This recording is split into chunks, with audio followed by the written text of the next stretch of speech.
après Kouyapa Michel, nous sommes là dans le cadre de votre émission que vous aimez bien, la matinale avec Doudou Montiri. Un seul dossier à la une, affaire Minembwe. Tukoloba te nasuka. Totikate. Exactement Mabélé et Trobet la OCT. Merci à Moro Djambé dans la réalisation. Merci à la charmante Karine Bébé, partenaire à ma casse de la CCTV. Merci beaucoup à Alain Kabongo. Merci aussi à Merci Kifou. Voilà. Et pourquoi pas aussi, nous n'oublions pas, l'invité José Andia et René Macron de la programmation. Avant de recevoir notre invité, tout le monde a tous les cas tout, fait ça à moi petit tout, pour permettre à Bino Golanda le deuxième anniversaire de la MLC, le mouvement de libération du Congo, et là qui a mis ça, au Isalimaki, et pour qu'il y ait un autre temps au Golanda, pour un bateau, c'est un vraiment image, voilà, et par la qui a monté, courant à notre franchement. Courant des réseaux là, Nama des réseaux là, c'est grave. Même la ligne, voilà. Courez à la modèle. Courez à terre. Vous comprenez un peu la perturbation de ce courant, ça pose problème. Si on n'avait pas d'autres moyens, mais les coups de temps, on l'a absorbé. Alors, espérons que Snell et Sam Moussa Nango, Régis des autres et Sam Moussa Nango, pour l'intérêt de la nation. Alors, on va faire rapidement un tour. Qui vous dit merci, Alain Kabongo. On peut aller. 22e anniversaire à MLC, Moro Djambé, en tant que réel, est-ce que vous avez aussi permis à nos amis, basé à la page, dans l'élément on a, et je tenais là aussi à vous saluer les habitants de Mongafula, basé dans l'Absopé Bélé, c'est un gars de Montiri, Tarapika Nabisson Mongafula, Likamba Kourana Maï. Et puis papa, ils sont général, ils sont Mongafula. Donc on ne peut pas seulement faire allusion à vous, parce que ça concerne tout le monde, ces problèmes compliquent un peu l'existence, les autres permettent même surtout à vraiment au sein de la globalité. Manque à gagner. Suivons ça. 22e anniversaire à MLC. Journaliste à net. Bien sûr, mais journaliste engagé, journaliste engagé. Oui, bien sûr que oui, parce que l'Ikamba Bembi c'est une idéologie. L'idéologie, on a Moutako Goboyate pour la côte Rango. Mais yo.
C'est un grand jour que nous célébrons aujourd'hui, le 22e anniversaire du mouvement de libération du Congo. Nous célébrons la présence des hommes et des femmes qui ont décidé de faire le bien. Des hommes et des femmes qui se reconnaissent enfants de Dieu, qui veulent se mettre à son écoute pour recevoir de lui des directives et accompagner notre peuple.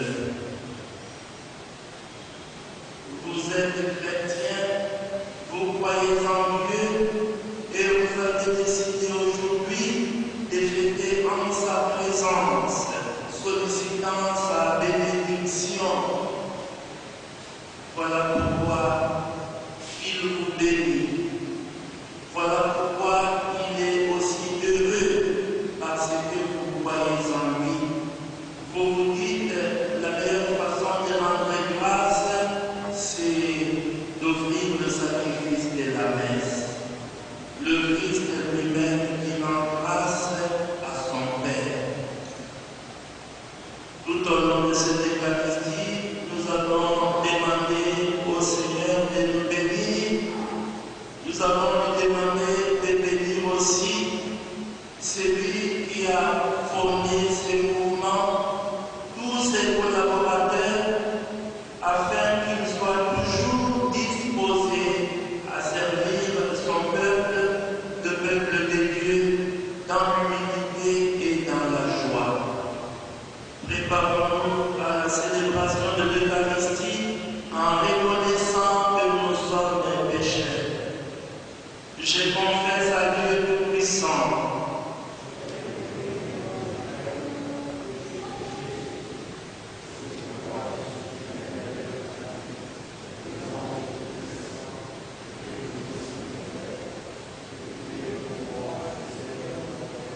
qui conduise à la vie éternelle.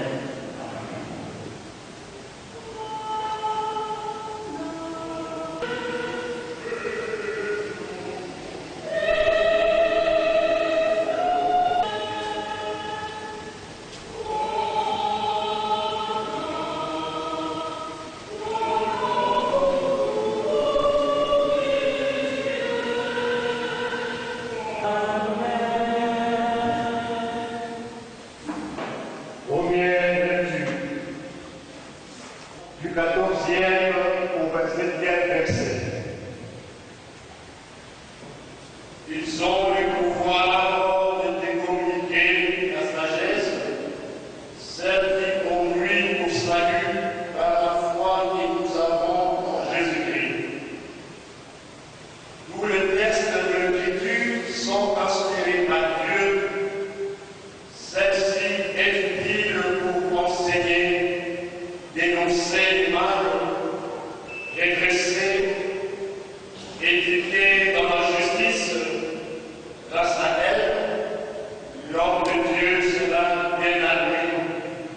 Il sera pourvu de tout ce qu'il faut pour un bon travail. Parole du Seigneur, nous rendons grâce à Dieu.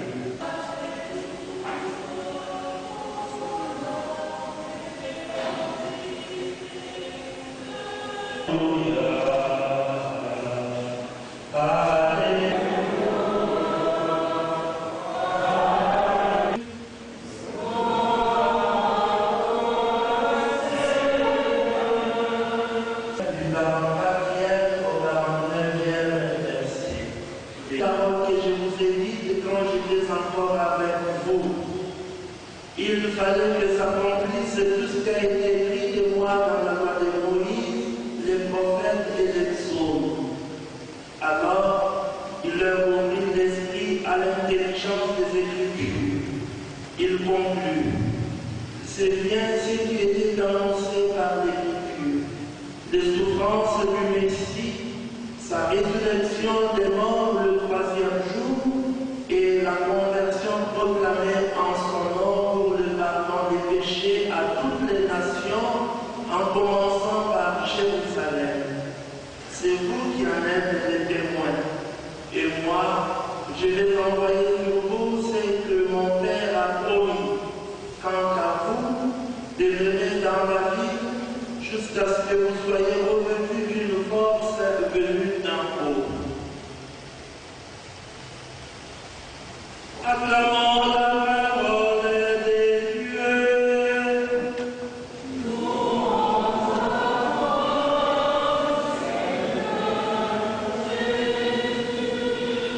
Le Seigneur, nous sommes heureux de nous retrouver dans la maison de notre Père. La maison qui est ouverte à tous. La maison où nous écoutons la parole de Dieu, cette parole qui nous réconforte, cette parole qui nous instruit, cette parole qui nous console et qui guide nos pas. Aujourd'hui, nous célébrons la fête de Saint Jérôme. Saint Jérôme, ce frère qui fut proclamé docteur de l'Église est considéré comme l'auteur d'une œuvre monumentale. Il avait consacré sa vie à la traduction latine de la Bible. Donc, il faut aussi être inspiré, être habité par l'Esprit de Dieu, l'Esprit de sagesse. Il faut avoir été à l'école du Seigneur. C'est ce que nous avons entendu dans la première lecture. Fils bien-aimé, tu dois en rester à ce qu'on t'a enseigné. Tu l'as reconnu comme vrai, sachant bien quels sont les maîtres qui te l'ont enseigné. Avoir été à l'école des maîtres, être assis à ses pieds pour écouter ses enseignements, les suivre docilement et essayer de les mettre en pratique. Et voilà, un leader, c'est celui-là qui connaît le chemin. Ce n'est pas un aveugle. Un aveugle ne peut pas conduire. Voilà, 22e anniversaire à MLC, président national de Bembiste, M. René Boumanga, vous avez Kinayo, mon Missa, nous avons d'abord réaction, impression après M. Salemaki, ni Néo Koloba, na Bembiste, nous avons invité comme MLC pour nos 22 ans à MLC à votre côté dans le sujet du jour. Merci beaucoup, des journalistes pour Maloba.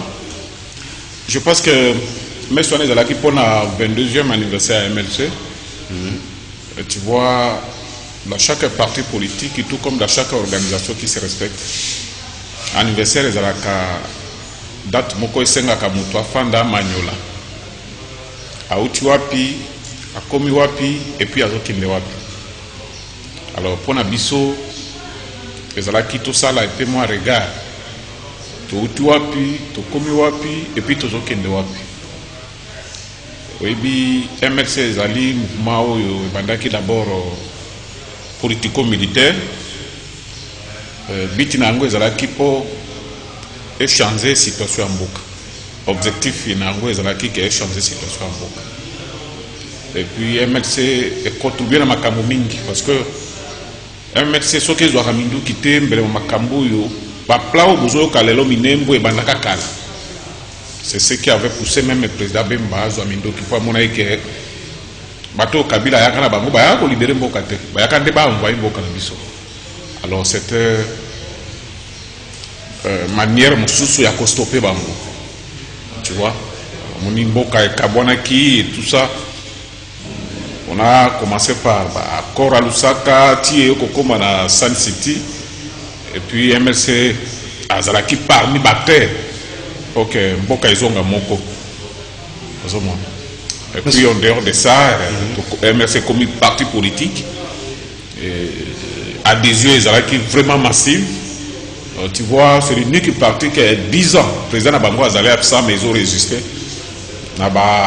L'élection, ils ont toujours des députés et tout ça jusqu'à présent.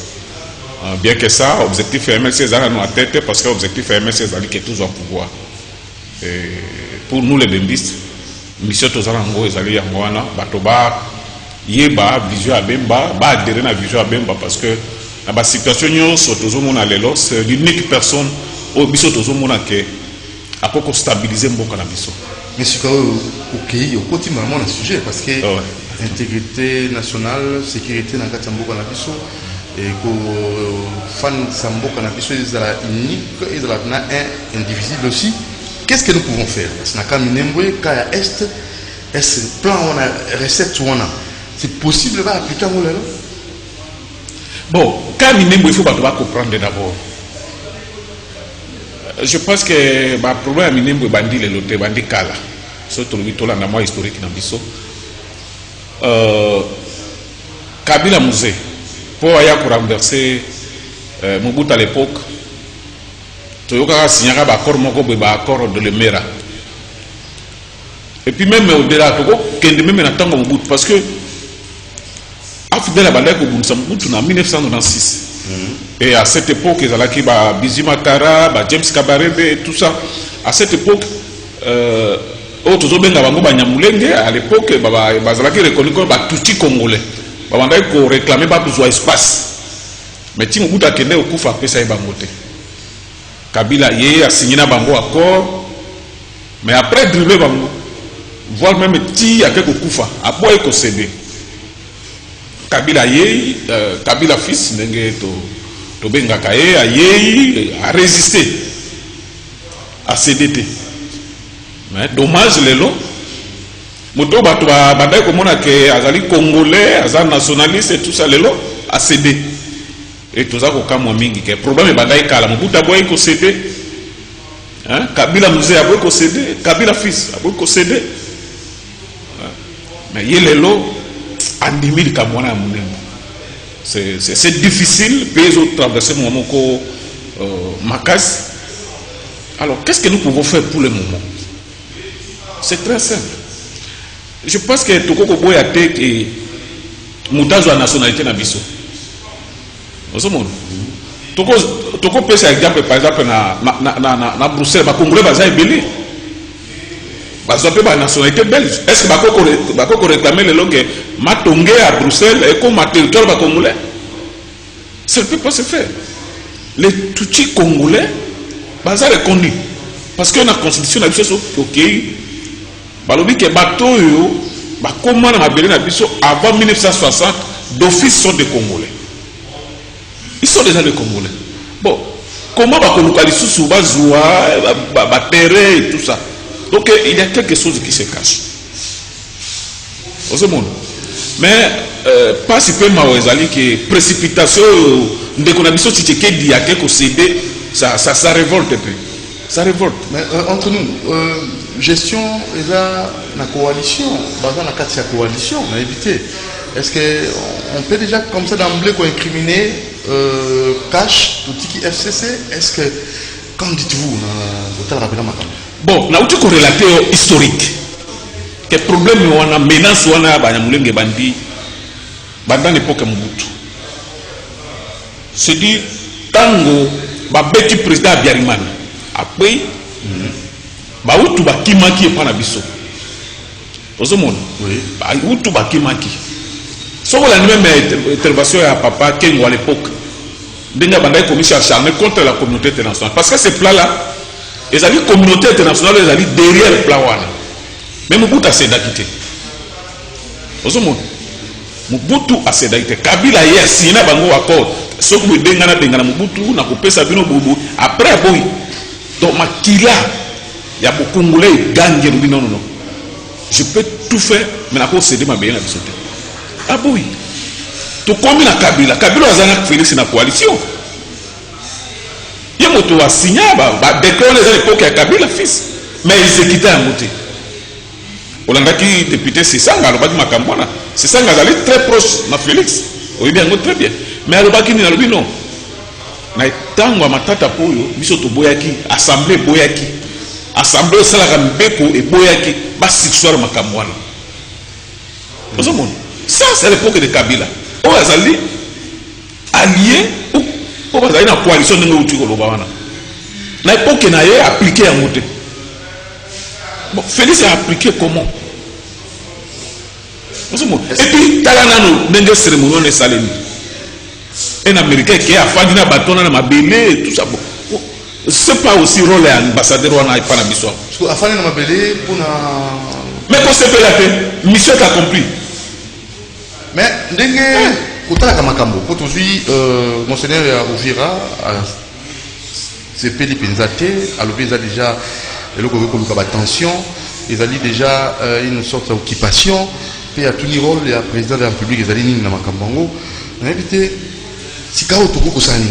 Donc, opération non-retour. Donc, il y a un pour aussi matin. Non, si Félix Aza Congolais, ce qui Aza Congolais, Aza Pena Makila va Congolais, et puis ce qui Aza président. À quoi annuler le coin? Pour qu'il sommet à Goma. À quel Goma, peu importe le sommet.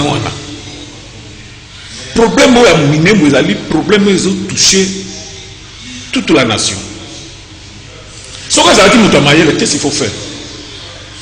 À quoi ben abat? On dit bande comme sous Bango bazon diriger Bango, bazan l'expérience. On se prépare pour diriger le pays. Même yo ko fanda wana, on a préparé. Parce que ben nani na gonga o.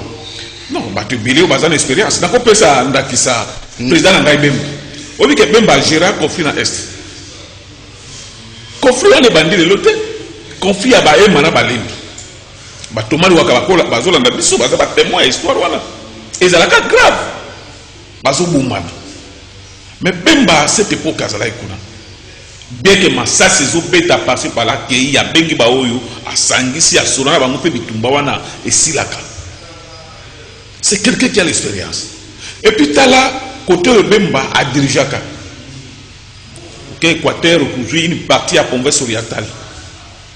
Côté Isiro, Bouta, Fassende, tout ça. Est-ce que vous avez un bruit de bottes que non, il y a ça, il y a ça? Non, rien, calme, parce que c'est quelqu'un. On a une expérience. On a qui préparé. Parce que Bissomoni Tolobelaka Bemba na isengo pe na fier parce que tu es dit que ce qui a Zumbo Kalelo, papiloko tokomona ngote. Bon, il a déjà prouvé de quoi il est capable.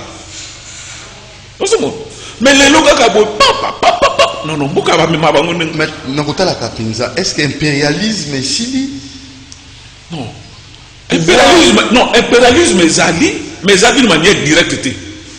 Mais ça par procuration. Félix, il a autorisé ma cambona.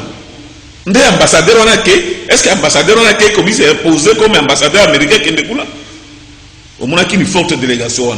Ministre de la Défense, ministre de la Justice. Avez-vous numéro 1 armé, chef d'état-major général. Le déplacement là, vas-y cursus, il y a mon Kongamboka et tout suite. Bien sûr, mais vous évitez que déplacement, il y a un ministre.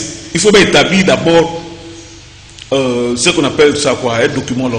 Ordre de mission. Ordre de mission. Attends, premier ministre, ça vient, mais il faut que le président soit informé.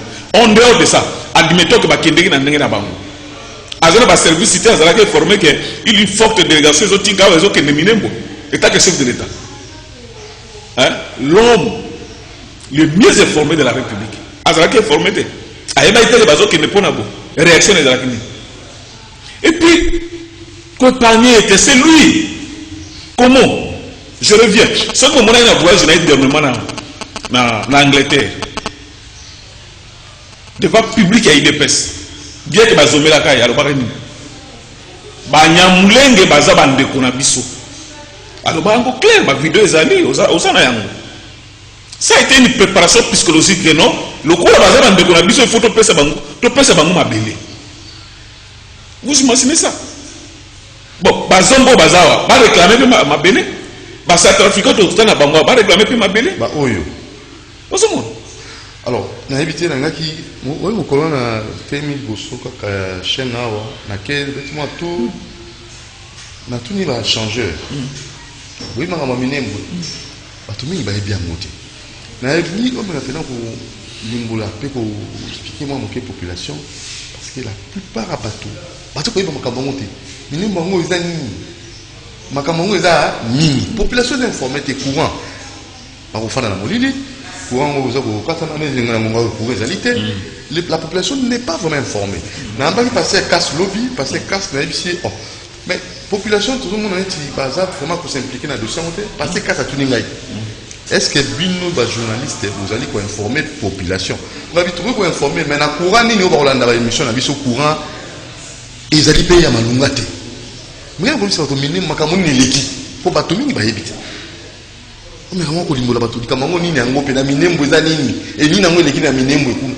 voilà, merci beaucoup Ndeko.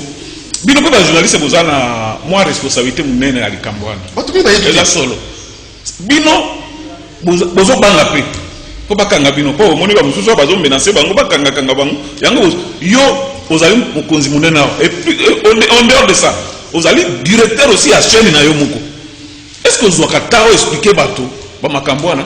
Bon, le corps de la chance na koloba moi historique muke. Munembwe ezali eloko yo. Ezama belé na biso. Banda kala bitumba fidèle objectif na bango. Ezali ke bazwa ndambo ya mabele na biso. Selon les accords oyo basignaka na Kabila Musée o babenga ka code de Lemera. Ozomon. Même avant Mobutu Kende, sokendi maka ya cédé mabele moko boy. Po bafanda wana. Makambo ngaki sila mais Mobutu aboyaki parce que kozwa mabele na opesa bapaya eza trahison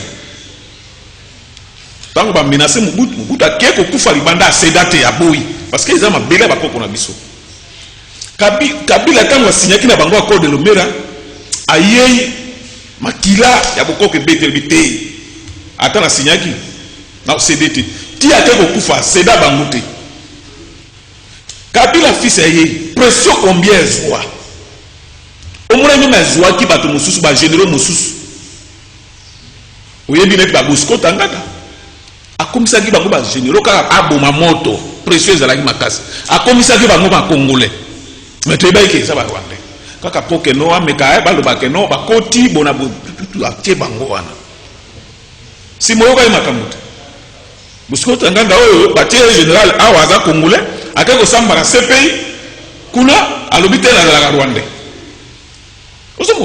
Donc les alliés copromoko ya longue date. Kabila très mal à boy ko appliquer makambwana. Félix Ayé alobite ma belé na biso. Minembwe. Et comment ya Rwanda? Nde ya ngwana processus est bandit déjà. Processus wana po bandi bazo comprendre so balobike o te zambo kana biso ezala ne pas na biso. Non. Je pense que vous allez suffisamment informé parce que vous allez journaliste. Bah vidéo musu tozo mona. De le mana uti ko mona ba réunion. Ya ba tuti congolais nani nga obenga ngo ba nyambulenge parce que tribu moko ezala Congo kombo ngo ba nyambulenge ezala te. To benga bango ata ba tuti congolais selon les accords de Lusaka. Mais tu veux dire que ba mususu bazalaka avant 1960 selon notre constitution, ba bazalaka avant 1960 awa bazali d'office ba congolais. Mais yo ce que vous allez congolais. Au commis c'est pas te pose l'espace pourquoi? Parce que tu es déjà congolais. Donc ce que vous avez c'est pas te pose l'espace mon power, c'est dit aux congolais. Et le combat oiseau pour ça d'abord et en moi.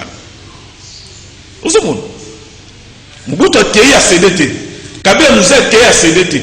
Kabila fils a créé à CDT. Mais Félix Oyo tous allons na une opposition, on a bandai commis s'opposer farouchement na yango. Aza piqué na nini tozo comprendre osemo a cédé bon a cédé pourquoi yé moto a pesi yango po préparation psychologique et bandaki déjà boye baké bato wana baza bande ko na biso ko na bo constitution regarde déjà bato que bato baza ba congolais boyo zo ko convaincre bato de nouveau que baza ba congolais comment après avoir ko préparer conscience na biso que baza ba congolais il faut que pesa bango espace bande ko biso abendi baza ba congolais siko il faut pesa bango espace mususu Donc ils ont un processus de bandi wana mu comme territoire au moment qui ndeko moko kaka après cérémonie alobi que vraie bataille et bandit tout est alobi ango alobi d'ici là tozo saisir assemblée provinciale poto to koma province aloba ki ango na kutindi lo vidéo na kolexamo un notable alobi que vraie bataille pour l'autonomie ya Minembwe elinge bandi Minembwe ebombi nini pour la Kaka Minembwe ebombi la côté Minembwe ezali occupé ezali occupation tout court nini ezali kuna na mabele wana ezali question na mabele te omoni Paul Kagame la richesse ezali kuna mingi to bazali na posa kaka espace baza d'abord na posa espace omoni mabe oyo Paul Kagame asala biso mingi amisi esataka jeune neti tozana ye wana ayebaka un jour tokovenger alors alinga créer biso mwa état moko boye ezala sous-tutelle na ye na Rwanda biso tokoki kosala makambo wana na Rwanda tala ndeko na ngai oyo likambo Félix alukeli biso oyo mais sika oyo tokoki koseka te ezali likambo mabele non likambo mabele non ça dépasse je m'excuse na badiscours na moko ya kala jamais tokotika eteni ya ekolo mais baprison ndeko Bemba kende awa bato mosusu bayebaka te bato mosusu balobaka na Bemba bona moni discours wana alobaka yango na stade ya 20 mai babengaka ye nationaliste jamais alors jamais et puis amandaka wana te soko zui même ba vidéo na mosusu azana tenir ba soldats na bitumba c'est depuis là qu'il avait commencé que nous sommes ici pour défendre notre pays azalaka na kanda ndenge afidela ya kana ba conglomérat des aventuriers tout ça bonabo osomon Bemba papa te bele bazoloba Bemba loba kate bonabo mais Bemba pesaka des visions na ye que net azawana akondimata te 1 mètre na boka na biso kindi na alors bango publiquement ce qui est le même ba communauté internationale ba bangaka ye c'est parce que ba mona ka zali nationaliste omoli depuis kaka na discours wana et comment il va dire ah t'es moto soka comme président gozala boye ba écarté en complicité yo yeba kitango azala ki wana menace combien azwaka communauté internationale et puis na Kabila puisque à cette époque communauté internationale bazala ki ba lié à Kabila contre ye parce que lui azala ki nationaliste et puis nazo rassurer bato Bemba c'est l'unique personne oyo akoko longola biso dans nzela oyo tozana dans nzela oyo tokende mboka eke koloba bote mais mboka eke ndeko na ngai eke ndenge nini mais moni cérémonie ya mulenge na ba mérité ngote yo so mona mundela yake de fanda bwa yo sa na aza musulman pété afanda ndenge wa ndosani ezali colonisation néocolonialisme obeni occupation balkanisation occupation par procuration donc bazo utiliser bandeko na biso Félix to mona ki azan ndeko na biso bon je pense que dans mondela azongeli ko nokola baindo bon ndeko na ngai toloba vrai rôle ya ambassadeur wana ezali nini hein rôle ya ambassadeur wana ezali nini na Minembwe est-ce que azali tout te de azali pe mutu te azali pe mutu comme biso ba congolais te ayeyi ake ofanda na mabele na batwana intermédiaire pour na kocha paix na Minembwe guerre ezalaki kuna soki guerre ezalaki musala armée ezali est-ce que azali officier conseil ya armée na biso azalaki moko te ifoye ba kopro wana azalaki ye na numéro 1 ya MONUSCO wao donc na makambo na nyonso ezali ke ko kamba ekolo il faut bonga parce que solution ezoma ndenge nini solution ndenge na lobaki ya peuple obi bon pesa na makamisa na ngai ezali très simple ezala bato oyo bayebi makambo boko oyo bazali ezala bato oyo peke soki etemi badiscipline bandi kokota bisika mosusu yango moko napesaki exemple lokola ndeko Bemba désordre ya ituri wana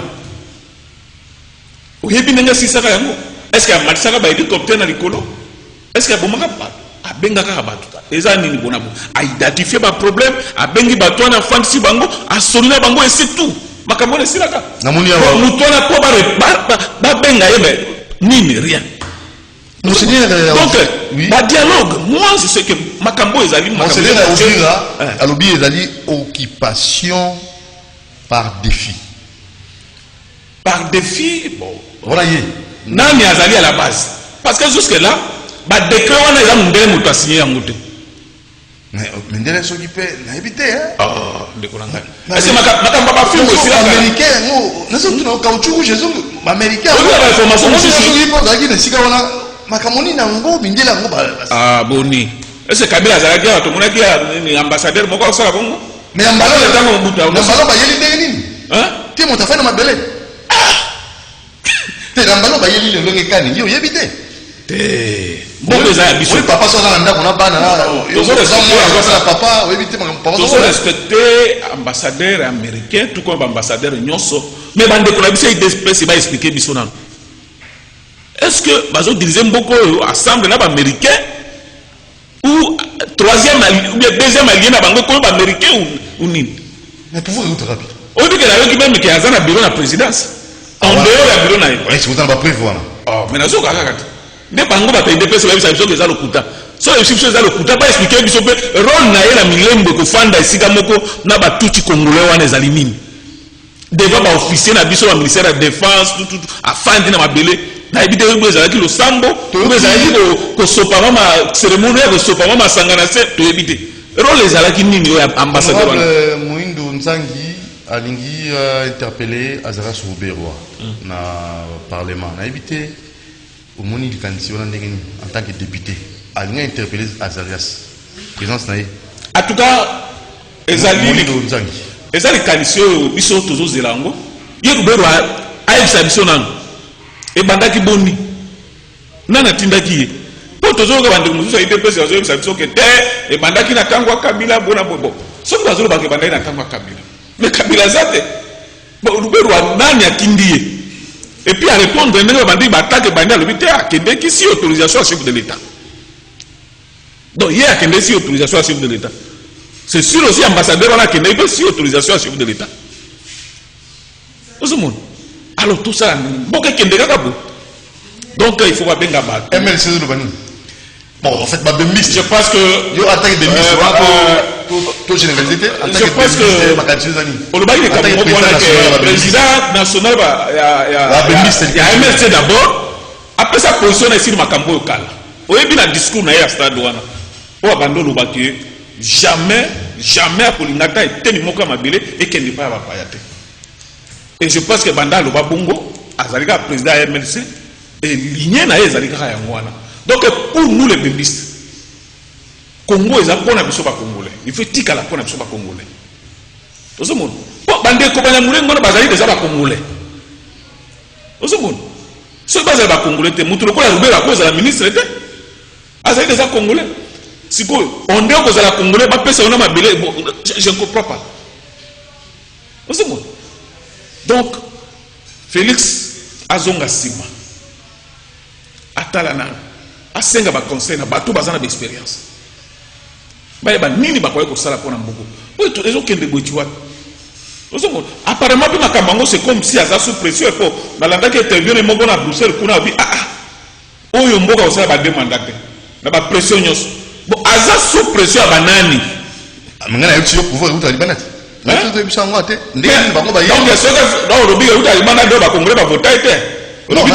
impérialisme,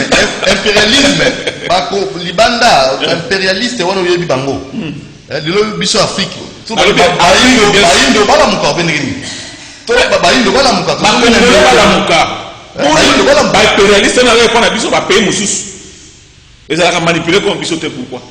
Pays africain, ambassadeur Kende.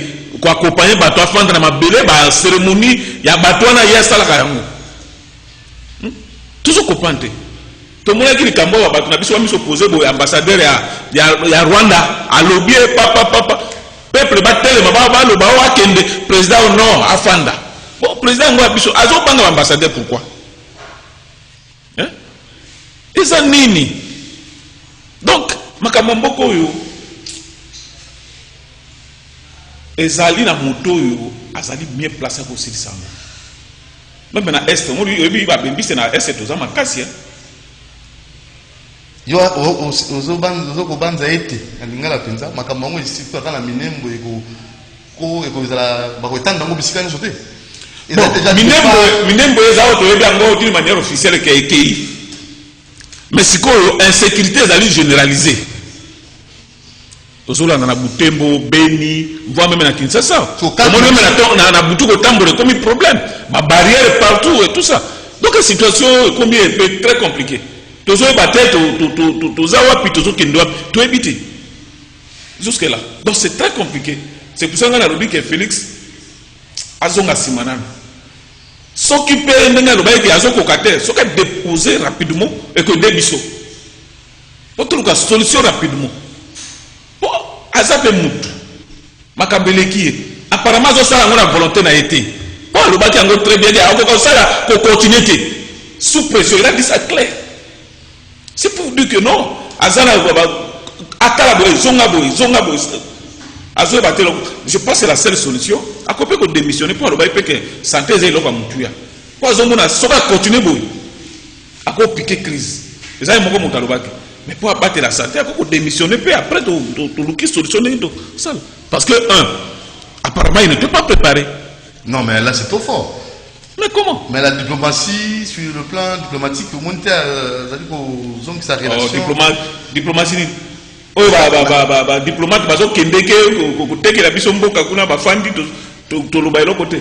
Donc, il y a un ambassadeur, il y a tout cas, dictat biso. Ce qui te dit que tu bois, non. Est-ce que tu as été un fort? Est-ce que tu as été imposant? Non. Est-ce que tu as d'accord État? C'est ça le problème. Oui, tu as État parce que tu as appris quelques conditions, mais tu as État fort. Tu as État très faible. Alors pour finir, parce que affaire Minembwe, ça fait mal. Très mal. Ça dérange tout le monde. On a habité en conclusion. Bon, la conclusion, c'est que les Congolais sont que to ponanga Minembwe te nzambe ne mutapesa biso yango to désespéré te ezali na moto ya koya to ko récupérer mabele na biso mais biso ba congolais nde to tika ka kolela te to luka nini to ko sala poke to longo na situation to zona yango donc pona lelo bengo lobito suka na ko suka wana. Merci. Rencontre Babembi c'est mon colonini. Je pense que Babembi c'est d'ici là d'ici fin de la semaine, ce qui nous a sungi to koza na maluku la campagne na biso comme toujours ko pesa basango bato ba bemba azali nani visionnaire azali nani taramboka ninge komi tu vois moto ba congolais bazo luka ezande alors azo mériter que azala epé soutenir pour que bitumba zo bunda azonga semateke de tout. Est-ce que le Kamba Minembwe tali FCC cache la muka? Voilà le Kamba Minembwe tali ba parti politique te. Et ça le Kamba biso ba congolais. Mabele, le Kamba Mabele. Le Kamba Mabele, oui, c'est le Kamba Mabele, c'est le Kamba tel, non. Merci beaucoup, Président René Bonganga, Président national de Bembiste, où il a passé ma canisnaye pour la Magamba Minembwe, ils ont ça la passe. En tout cas, ils allaient la coloration politique, ils allaient Magamba Mabele, biso banso bisanga, tout le cas, comme ça l'a été, Mabele wana, ils ont parce que ils ont Mabele à jamais d'aller au saut. Mabele ya Chamat Karine Bebe, Mabele ya Mouro Njambe, Mabele ya Alain Kabongo, Mabele ya Demersi Kifu, Mabele ya Romy Makonda, ya José Andia, pe Mabele ya ba na Congo na o bakoya ta mputo kotika mokili oyo, to kotikela bango nini? Ça passe comme Mouro Njambe. Kotika la malamu bana mboka bo fongola miso. Zibula meso. Doudou Montiri Atikibino, abonnez-vous massivement sur Doudou Montiri TV. Mbote mingi na colonel Ilanga, tupisho mbote mingi. Ciao.